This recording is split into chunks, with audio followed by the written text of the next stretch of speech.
നമസ്കാരം. വിഷൻ 24 വാർത്തകളിലേക്ക് സ്വാഗതം. 71 അഖിലേന്ത്യാ സഹകരണ വാരാഘോഷത്തിന്റെ ഭാഗമായി മരുതോങ്കര സർവീസ് സഹകരണ ബാങ്കിന്റെ നേതൃത്വത്തിൽ LP, UP വിഭാഗം വിദ്യാർത്ഥികൾക്കായി അടുക്കത്ത് വെനീസിയ ഓഡിറ്റോറിയത്തിൽ ക്വിസ് മത്സരം സംഘടിപ്പിച്ചു. മരുതോങ്കര പഞ്ചായത്തിലെ വിവിധ സ്കൂളുകളിൽ നടത്തിയ ക്വിസ് മത്സരങ്ങളിൽ വിജയികളായ വിദ്യാർത്ഥികളാണ് പരിപാടിയിൽ പങ്കെടുത്തത്. വടകര താലൂക്ക് തല സഹകരണ വാരാഘോഷങ്ങളുടെ ഭാഗമായി വിളംബര ജാഥ, പൊതുസമ്മേളനം തുടങ്ങിയ പരിപാടികൾ നടന്നുവരികയാണ്. തുടർന്ന് നടന്ന ചടങ്ങിൽ മരുതോങ്കര സർവീസ് സഹകരണ bank president KK Parthan master സമ്മാനദാനം നടത്തി.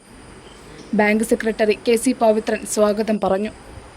ഡയറക്ടർമാരായ സനൽ വക്കത്ത്, ജെയ്സൺ നെടുമല, PPK നവാസ്, ക്വിസ് മാസ്റ്റർമാരായ KK Prathyupnan master, KP Gireesh Babu master, ഗ്രാമപഞ്ചായത്ത് അംഗം ബിന്ദു കൂരാറ, കോവുമ്മൽ അഹമ്മദ്, ജംഷി അടുക്കത്ത്, വിനോദൻ മറ്റത്ത്, ജീവനക്കാരായ KC Sreejith, KC Bineesh, Shaju Philip, Suresh, Shanil, Bineetha Kottam, Manoj Pasukkadavu, Jeevans Prakash, PP Shaji എന്നിവർ നന്ദി രേഖപ്പെടുത്തി.